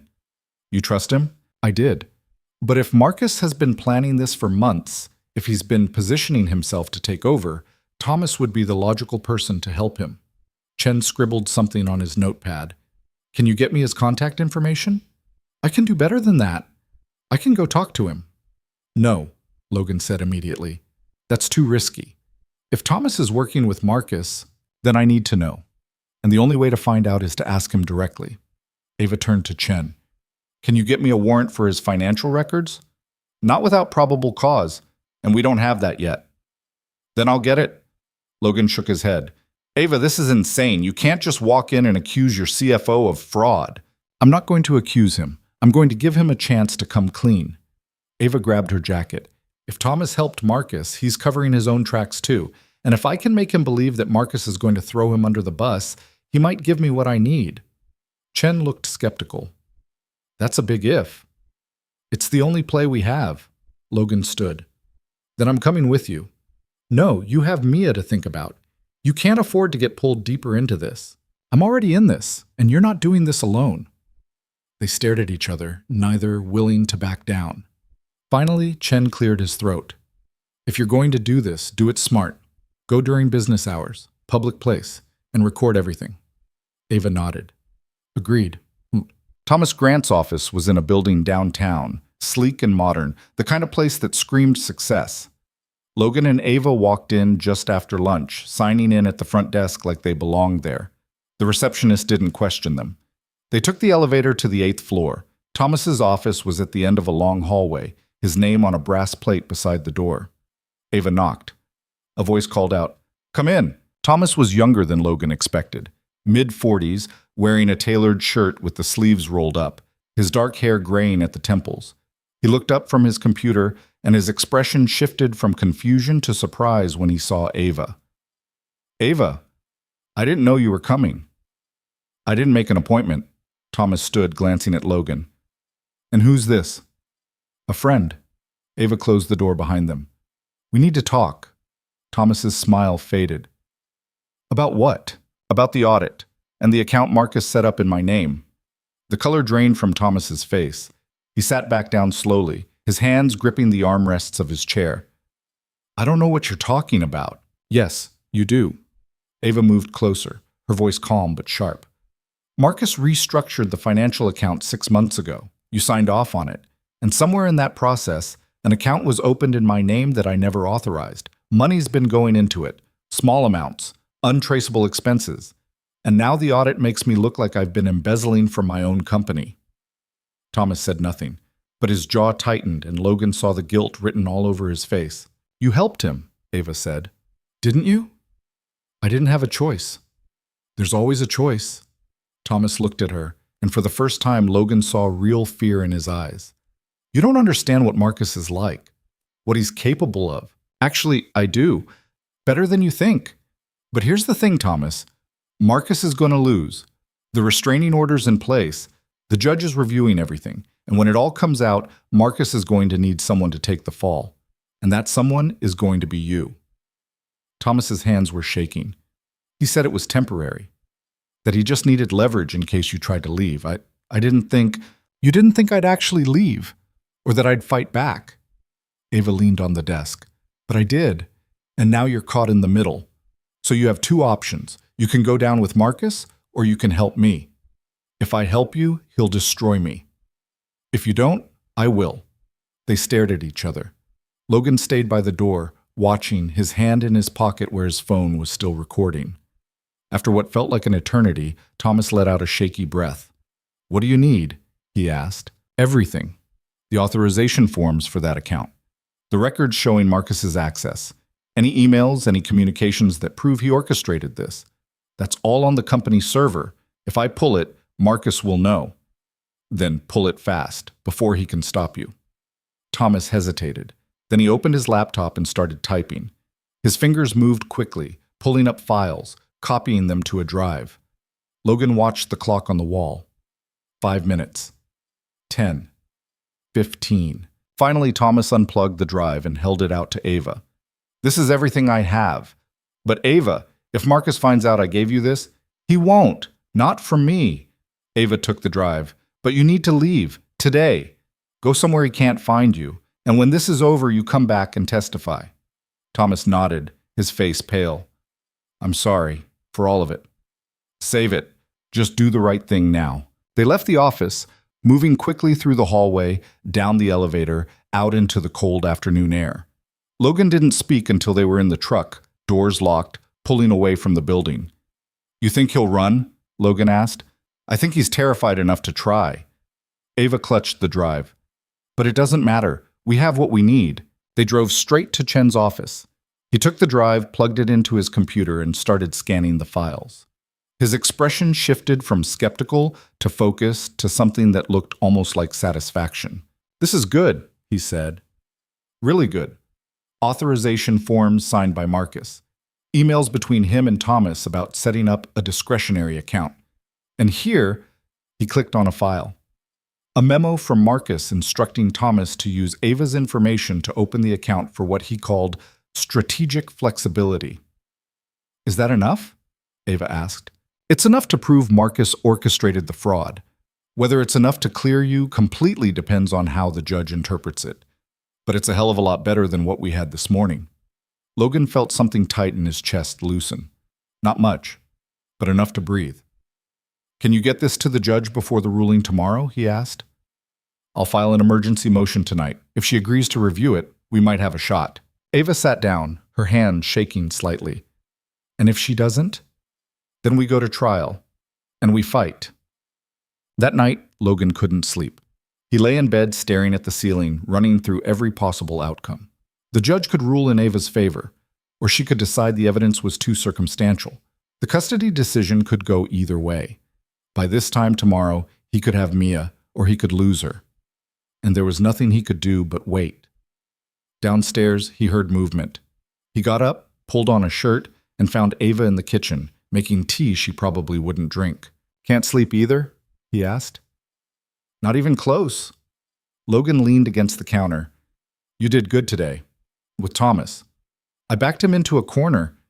That's not the same as doing good. He made his choice. You just gave him a way out. Ava wrapped her hands around the mug. What if it's not enough? What if Marcus finds a way around this too? Then we keep fighting. I'm tired of fighting. Logan moved to the table and sat down. Yeah, me too. They sat in silence for a while, the house creaking around them, the world outside dark and quiet. Finally, Ava said, when this is over, when the judge makes her ruling and the dust settles, I'm leaving. Logan looked at her. Leaving where? Here. Your house. Your life. I can't keep doing this to you. You're not. I am. Rachel was right. Mia shouldn't have to deal with this, and you shouldn't have to choose between helping me and keeping your daughter. Logan shook his head. It's not about choosing. It's about doing what's right. And what if doing what's right costs you everything? Then at least I tried. Ava looked at him, and something in her expression cracked. You're a better person than I am. I doubt that. I don't. She set down her mug. When I first came here, I thought you were just, I don't know, someone decent, someone who made a rash decision to help a stranger. But you're not. You're someone who sees a problem and refuses to walk away, even when you should, even when it hurts. Logan didn't know what to say to that, so he just said, get some sleep. Tomorrow's going to be long. Ava nodded, but neither of them moved. They just sat there in the quiet, two people who'd stumbled into each other's lives by accident and were now waiting to see what the fallout would be. Friday came with clear skies and cold wind. Logan dropped Mia at school, kissed her forehead, and told her he loved her. She asked if he was okay, and he lied and said yes. Then he drove to the courthouse, his hand steady on the wheel even though his heart was hammering. Chen was waiting outside with Ava. He looked tired but alert, a thick folder under his arm. The judge agreed to review the new evidence, he said. She's pushing the ruling back to this afternoon, 3 o'clock. Logan checked his watch. It was barely 9. So we wait. They went inside. Marcus was already there, sitting with his lawyer, looking calm and composed as always. But when he saw the folder in Chen's hands, something flickered in his expression. Not fear, but maybe the beginning of it. The hearing reconvened at 10. Chen presented the new evidence, the authorization forms, the emails, Thomas's testimony via affidavit. Marcus's lawyer objected, argued that Thomas was unreliable, that the evidence was circumstantial.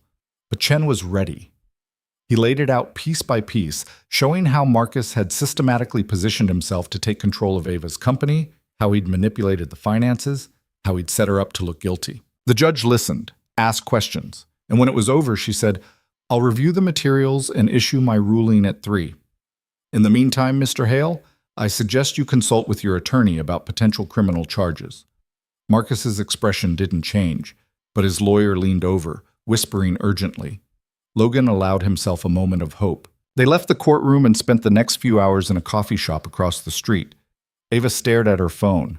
Chen reviewed his notes. Logan watched the clock and tried not to think about what would happen if this all fell apart.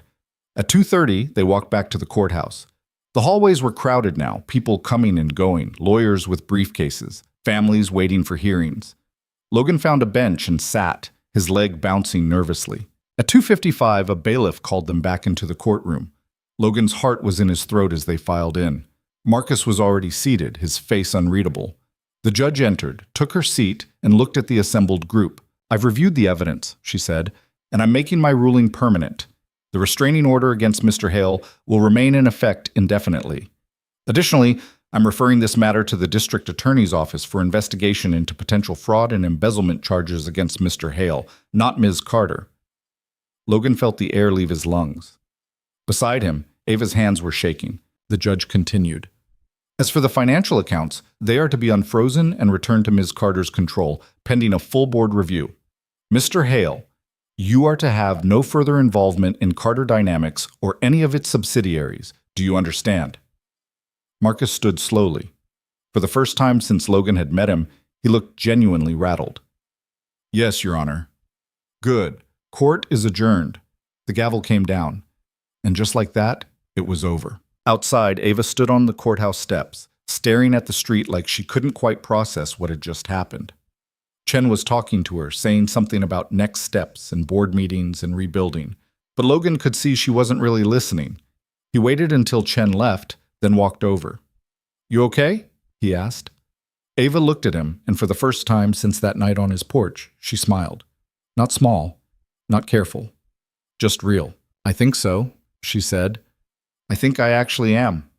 Logan smiled back. "Good. You earned it." They stood there for a moment, the wind pulling at their clothes, the city moving around them. Then Logan's phone buzzed, a text from Rachel's lawyer. "Judge issued ruling, joint custody maintained, details to follow." Logan read it twice, then showed it to Ava. She read it, then looked at him. "You won," she said. "We both did." Ava's smile widened. "Yeah, I guess we did." They started walking toward the parking lot, and for the first time in weeks, Logan felt like he could breathe. The fight wasn't over. There would be more hearings, more paperwork, more struggles to rebuild what had been broken. But they'd made it through the worst, and that was enough for now. At the truck, Ava stopped. "Logan?" "Yeah?" "Thank you for everything." "You don't have to." "I do. Because you didn't have to help me. But you did, and I'm not going to forget that." Logan nodded. "What are you going to do now?" "I'm going to take back my company, the right way this time, and then, I don't know, figure out what comes next." She paused. "What about you?" "I'm going to pick up my daughter from school, take her for ice cream, and try to remember what normal feels like." Ava laughed, quiet and genuine. "That sounds perfect." They got in the truck and drove back through the city, the afternoon light turning everything gold. And for the first time since this whole thing started, Logan let himself believe that maybe, just maybe, everything was going to be okay. But normal, as it turned out, was harder to find than Logan expected. The weekend after the ruling came with a relief that felt almost physical, like someone had lifted a weight off his chest that he'd been carrying for so long he'd forgotten it was there. He picked Mia up from school on Friday, took her for ice cream like he'd promised, and watched her order the biggest sundae on the menu with extra sprinkles. She ate half of it, got chocolate on her nose, and told him about a boy in her class who'd brought a frog to school in his backpack. Was the teacher mad? Logan asked. Super mad, but the frog was really cool. Logan smiled, and for a moment everything felt simple again. Just him and his daughter eating ice cream, talking about frogs. No lawyers, no threats. No strangers on the porch in the rain. But when they got home, Ava's car was still in the driveway. She'd said she was leaving, that she needed to give him and Mia space. But she was still there, sitting on the porch with her phone, looking like she didn't know where else to go. Mia ran up to her. "Did you get ice cream too?" Ava looked up, startled. "No, I didn't." "You should. Dad took me to the place with the big cones. They have mint chocolate chip." "That sounds good." Mia went inside and Logan climbed the porch steps. Ava stood, brushing off her jeans. "I thought you were leaving," he said. "I was. I am. I just—" She stopped, looking at the street. "I called a realtor, found a place downtown. I'm supposed to sign the lease tomorrow." "That's good." "Yeah." She didn't sound convinced. Logan leaned against the railing. "So why are you still here?" Ava was quiet for a moment. "Because I don't know where else to be. My apartment, the one I shared with Marcus. I can't go back there. Not yet. Maybe not ever. And the office feels wrong, like I'm walking into someone else's life." "It's your life. You fought for it." "I know, but it doesn't feel like mine anymore. It feels like something I have to rebuild from scratch. And I don't know if I'm strong enough to do that." Logan crossed his arms. "You stood up to Marcus. You testified. You won. You're stronger than you think." "Or I just got lucky.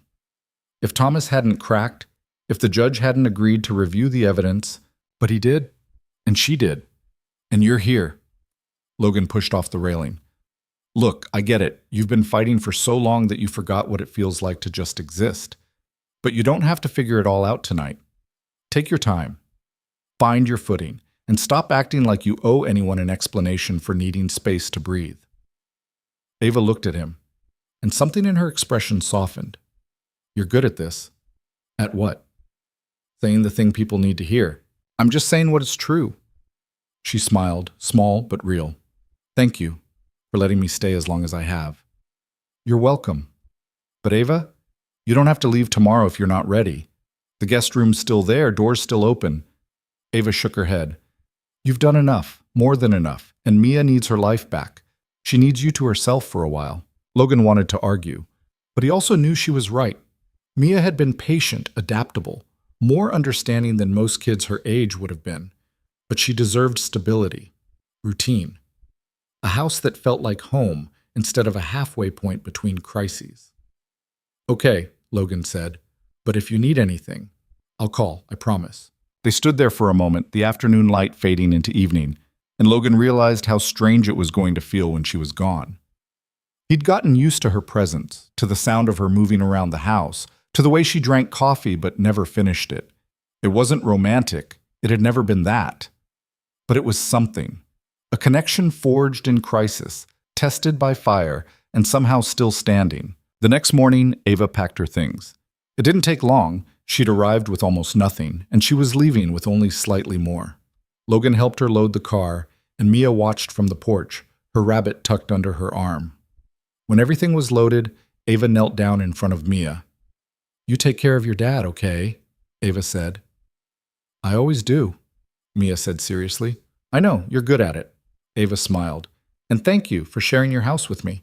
"You're welcome. Will you come back and visit?" Ava glanced at Logan, then back at Mia. "Maybe, if your dad says it's okay." "It's okay," Logan said. Mia grinned. "Then you have to come back." Ava stood, and for a moment Logan thought she might say something, but she just nodded, got in her car, and drove away. Logan and Mia stood on the porch, watching until the car disappeared around the corner. "Is she going to be okay?" Mia asked. "Yeah," Logan said. "I think she is." "Bullshit, boy. The weeks that followed were strange in their ordinariness. Logan went back to work, framing houses and fixing mistakes, and trying to remember what life had been like before that stormy night. Mia went to school, came home, did her homework at the kitchen table while Logan made dinner. They fell back into routines that felt both familiar and foreign, like putting on an old jacket that didn't quite fit anymore. Rachel called once to finalize the custody arrangement. Joint custody, alternating weeks, holidays split evenly. It wasn't perfect, but it was fair. And for the first time in months, Rachel's voice didn't carry the edge of anger it usually did. "You did good," she said at the end of the call. "With everything. I didn't think you would. But you did." Logan didn't know what to say to that, so he just said, "Thanks. Take care of her, Logan." "I always do." Rachel hung up, and Logan stood there with the phone in his hand, feeling something close to peace. It wasn't closure. There was too much history between them for that. But it was acceptance. And that was enough. 2 weeks after Ava left, Logan got a call from an unknown number. He almost didn't answer, conditioned by too many calls from Marcus or lawyers or people who wanted something he couldn't give. But something made him pick up. "Mr. Hayes?" A woman's voice, professional but warm. "Yeah. My name is Sarah Lynn. I'm the new head of HR at Carter Dynamics. Ava Carter asked me to reach out to you." Logan frowned. "Why?" "Because she'd like to offer you a job." Logan almost laughed. "I'm a carpenter. I don't know anything about running a company." "She's not asking you to run the company. She's asking you to join our facilities management team. We're expanding, and we need someone who understands construction, maintenance, project oversight, someone reliable. Ava said you fit the description." Logan sat down at the kitchen table. "She said that?" "She said a lot more than that. But yes." Sarah paused. "The position comes with better pay than what you're making now, benefits, stability. And if you're interested, we can set up an interview next week."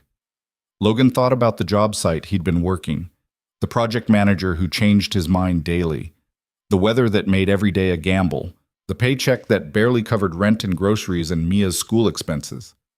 "What's the catch?" he asked. "No catch. Just a job offer.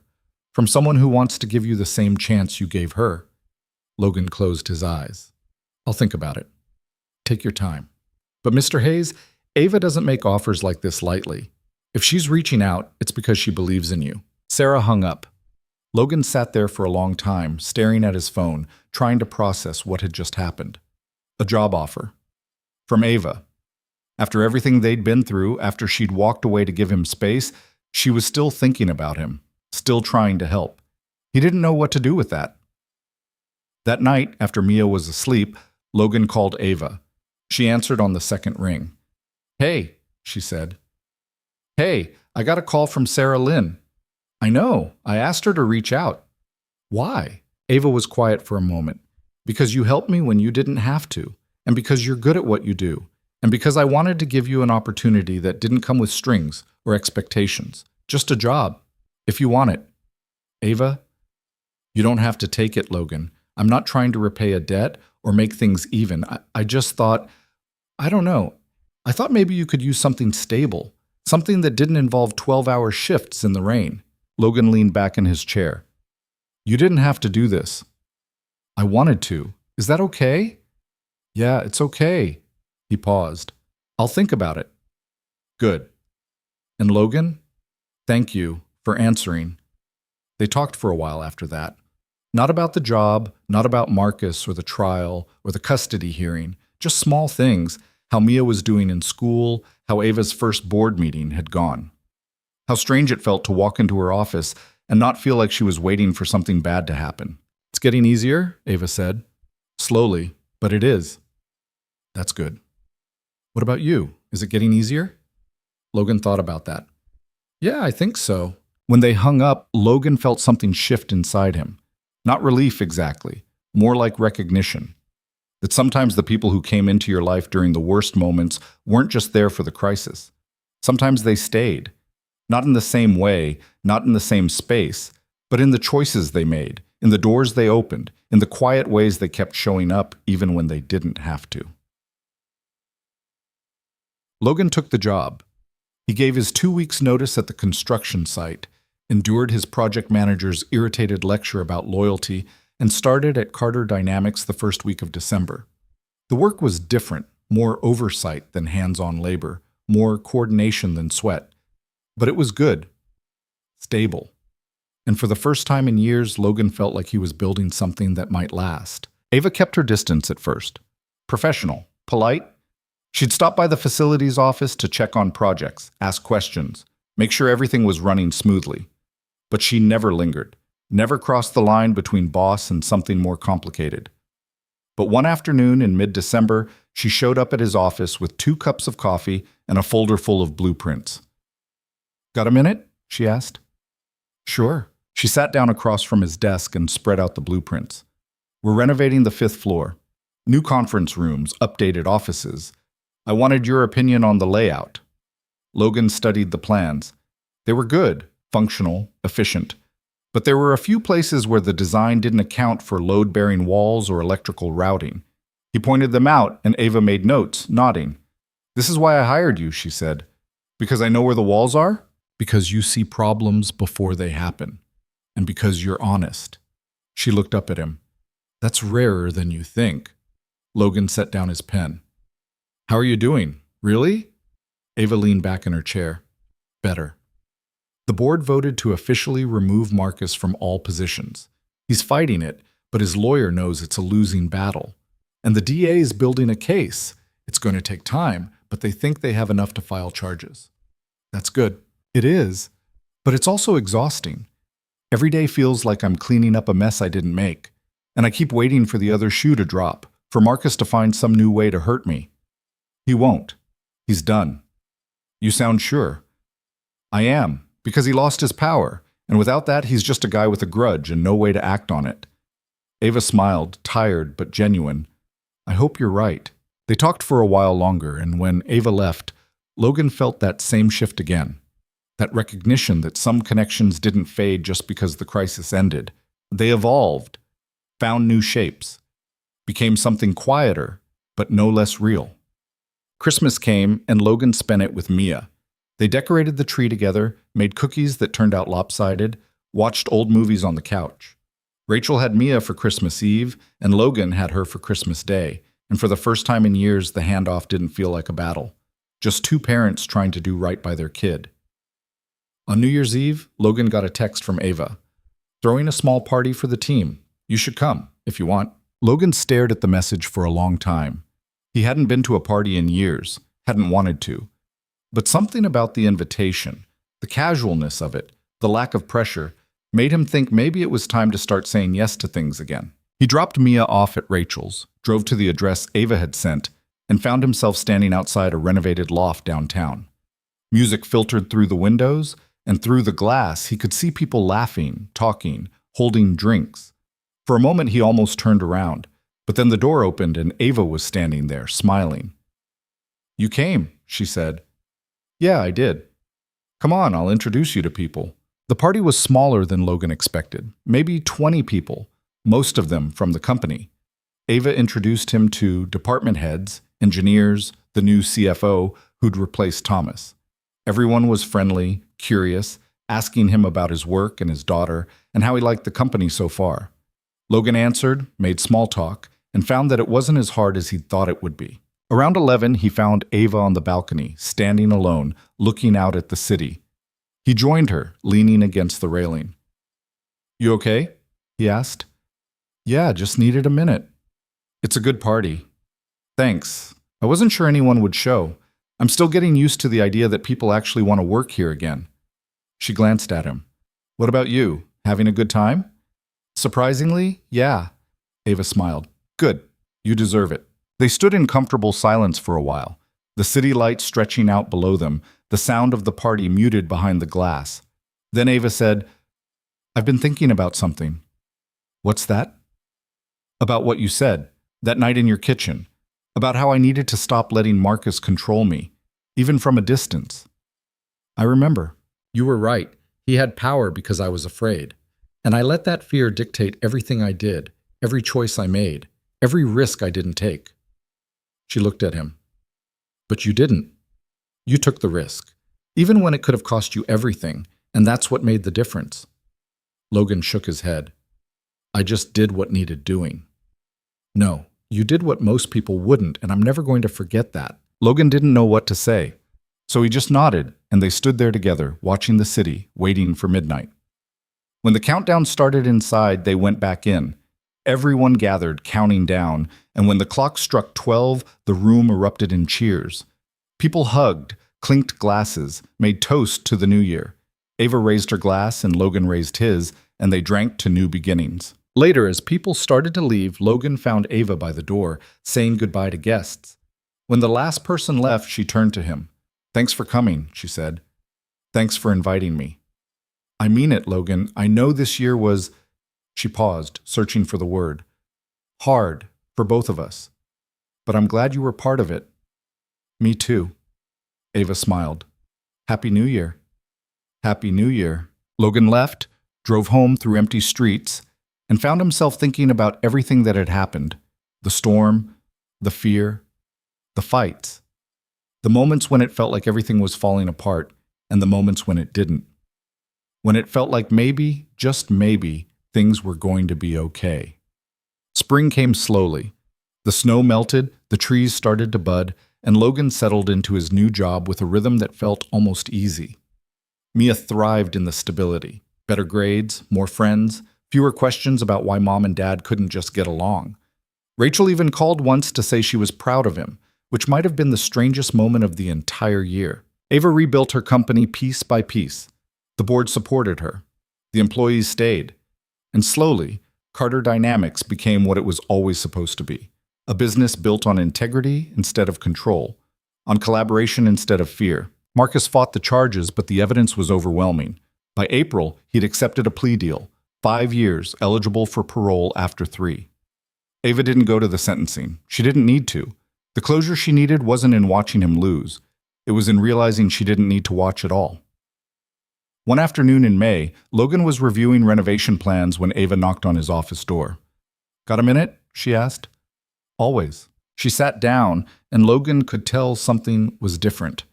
She looked lighter, somehow.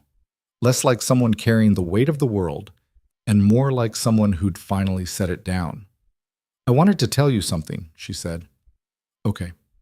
I'm stepping back from the CEO role. Not permanently, but for a while. I'm promoting Sarah to interim CEO while I take some time to figure out what I actually want." Logan raised his eyebrows. "That's big." "It is. But I've spent the last 10 years building this company, and I realized I don't know who I am outside of it. I don't know what I like, what I want, what makes me happy beyond quarterly earnings and board meetings." She smiled. "So I'm taking 6 months, traveling, volunteering, maybe writing. I don't know yet, but I'm going to find out." "That sounds good, really good." "I think so too." She paused. "And I wanted to thank you, again, for everything." "You already did." "I know. But I'm doing it again. Because you didn't just help me escape Marcus. You showed me what it looks like to live with integrity. To make hard choices because they're right, not because they're easy. And that's something I'm going to carry with me, wherever I go." Logan felt his throat tighten. "You're going to be fine, Ava. Better than fine." "I hope so." She stood. "Take care of yourself, Logan, and take care of Mia. She's lucky to have you." "Thanks. And Ava, whatever you find out there, whatever you decide you want, I hope you get it." She smiled, and it was the kind of smile that said more than words could. Then she left, and Logan sat there for a long time, staring at the empty doorway, feeling something close to pride. Summer came, and with it, a rhythm that felt like peace. Logan took Mia camping, taught her how to fish, watched her catch her first trout and squeal with delight. He fixed up the house, planted a garden, learned how to cook something other than mac and cheese. He called his sister for the first time in 2 years, and they talked for hours, rebuilding something that had been broken for too long. Ava sent postcards from places Logan had never been. Italy, Japan, New Zealand. Each one had a short message. Nothing profound, just updates on where she was and what she was seeing. Logan kept them on his fridge, a reminder that sometimes the best thing you could do for someone was let them go find themselves. In August, Ava came back. She stopped by the office unannounced, tanned and smiling, looking more like herself than Logan had ever seen her. "Hey," she said. "Hey, you're back." "I am, for now. Sarah's doing great, so I'm taking my time figuring out what's next." "Good for you." They talked for a while, catching up, filling in the gaps the postcards had left. And when Ava left, she hugged him. Quick, genuine. The kind of hug that said thank you and goodbye and see you around all at once. Logan watched her go, and he realized that some people came into your life for a reason. Not to stay forever, not to fill a void, but to remind you of something you'd forgotten, that you were capable of more than you thought, that kindness mattered, that standing up for someone, even when it cost you, was worth it. Ava had reminded him of that, and in return, he'd reminded her that she was stronger than the man who'd tried to control her, that she could rebuild, that she could be free. That night, Logan sat on his porch with a beer, watching the sunset paint the sky in shades of orange and pink. Mia was inside doing homework, humming to herself. The house was quiet, peaceful. And for the first time in a long time, Logan felt like he was exactly where he was supposed to be. He thought about that stormy night, about the woman standing on his porch, scared and soaked and desperate. He thought about the choice he'd made to open the door, and he realized that it hadn't been reckless or impulsive or foolish. It had been human. The kind of choice that reminded you why connection mattered, why standing up for people mattered, why refusing to look away when someone needed help was the only way to live a life that meant something. The storm had passed, the fight was over, and what remained was this: a quiet evening, a daughter doing homework, a life rebuilt from the wreckage. It wasn't perfect. It was messy and complicated and still required work every single day, but it was real, and it was his. Logan took a sip of his beer, leaned back in his chair, and let himself breathe. Because sometimes the greatest victories weren't the ones that came with applause or recognition. They were the ones that came with peace, with the knowledge that you'd done the right thing, even when it was hard, that you'd stood up when it mattered, that you'd helped someone find their way back to themselves. And in the process, you'd found your way back too. The sky darkened, stars beginning to appear, and Logan stayed on the porch a little longer, thinking about storms and strangers, and the doors we choose to open, about the people who walk through them and change everything, about the courage it takes to let them in and the grace it takes to let them go. Mia called from inside, asking if he wanted to watch a movie. Logan finished his beer, stood up, and went inside. Because life wasn't about the big moments. It was about the small ones, the homework and the movies and the dinners at the kitchen table, the ordinary days that added up to something extraordinary if you paid attention. And Logan was paying attention now, to every moment, every choice, every chance to be the kind of person his daughter could be proud of, the kind of person he could be proud of. Because in the end, that was all that mattered. Not the storms you survived, but the person you became because of them.